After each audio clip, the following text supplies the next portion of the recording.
You know, we've been trying to give you a project each week of something that you could make that could be a gift. And today's project is Bonnie's Dogbone Pillow. And it's one of my personal favorites. And I've made a lot of these, but I want to show you how easy it is. We're going to provide the pattern, and when you print the pattern, it's going to be in 2 sections. And so you'll just have to glue them together. So that's the pattern, and so I've already done that, where I made myself a pattern, and then out of 3 fat quarters, that's perfect. you can make 2 pillows. So if you look at mine, I think just every used quilter has 3 fat quarters. some coordinating fabrics of fat quarters, and so that was what I used on that one.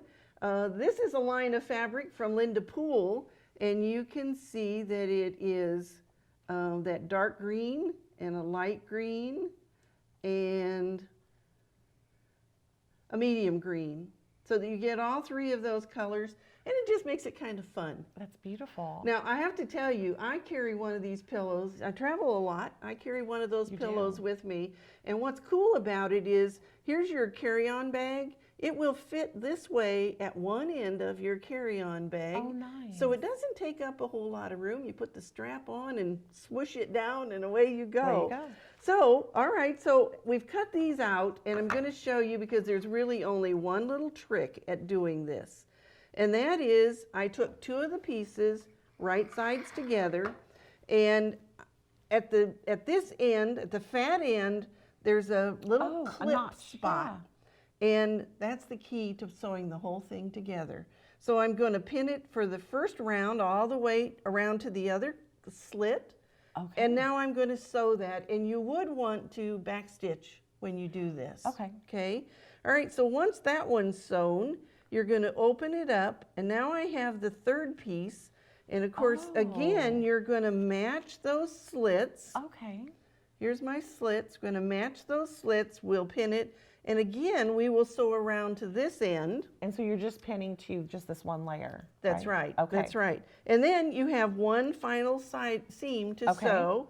Now, I always mark it because it's real easy to forget, but you have to leave about a 4 or 5 inch slit to be able to stuff it. And so I usually will mark that with a couple pins right there, just as a reminder. Now, Bonnie, whenever you do that, do you backstitch at those spots? Okay. I do. And I would backstitch here too.